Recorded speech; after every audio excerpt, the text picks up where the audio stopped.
স্বাগত 24 ঘন্টা। আমি পূজা রয়েছে আপনাদের সঙ্গে। রোজভ্যালি তদন্তে এবার সিবিআইয়ের আতশ কাছে বাম আমলের এক প্রভাবশালী মন্ত্রী। কেন্দ্রীয় গোয়েন্দা সংস্থার দাবি, রাজনৈতিক পালাবদলের আগে রাজারহাট নিউ টাউনে 140 কাঠা জমি কেনে Rose Valley.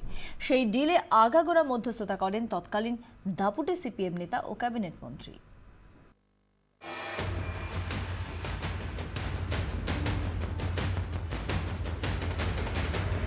Thrill, Glamour, politics, Rose Valley তদন্তের প্রতি মোড়ে নয়া চমক।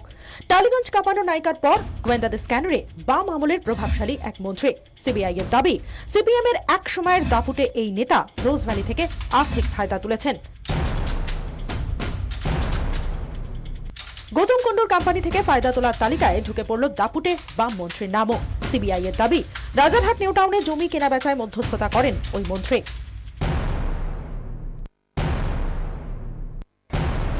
2009-2010-এ নিউটাউন রাজারহাটে 140 কাঠা জমি কেনেন গৌতম কুণ্ডু। এক কোম্পানির কাছ থেকে গোটা জমিটা কেনে রোজভ্যালি। চাষিদের কাছ থেকে এক লপ্তে গোটা জমি কিনে নেয় ওই কোম্পানি।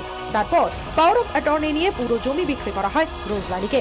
এই কোম্পানির মালিক বাম আমলের ক্যাবিনেট মন্ত্রীর মেজ ছেলে।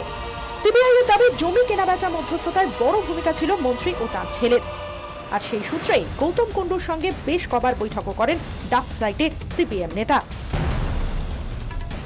জমি বিক্রির রেজিস্ট্রেশন পেপারে অবশ্য মন্ত্রীর ছেলের কোম্পানির উল্লেখ নেই, কিন্তু চাষিদের কাছ থেকে যে পাওয়ার অফ অ্যাটর্নি নেওয়া হয় তার কপি সিবিআই এর হাতে এসেছে। সেই কাগজপত্রের নাম রয়েছে মন্ত্রীর ছেলের কোম্পানির। সিবিআই এর হাতে এসেছে বেশ কয়েকটি কাঁচা রসিদও, যা প্রমাণ করে ওই কোম্পানির মাধ্যমেই জমি বিক্রির টাকা পান চাষিরা। ইতিমধ্যে বেশ কয়েকজন চাষির সঙ্গে কথা বলেছেন সিবিআই আধিকারিকরা। তাদের বয়ান অনুযায়ী চাষিরা যে দামে জমি বিক্রি করেন ও গৌতম কুণ্ডু যে দামে জমি কেনেন তার মধ্যে বিস্তর ফারাক। সিবিআই নিশ্চিত, জমি বিক্রির মধ্যস্থতাকারী কোম্পানি বড় অঙ্কের কমিশন রেখে জমি বেচে। সিবিআই এর দাবি, গোটা ডিলটাই হয় মন্ত্রীর প্রভাবে।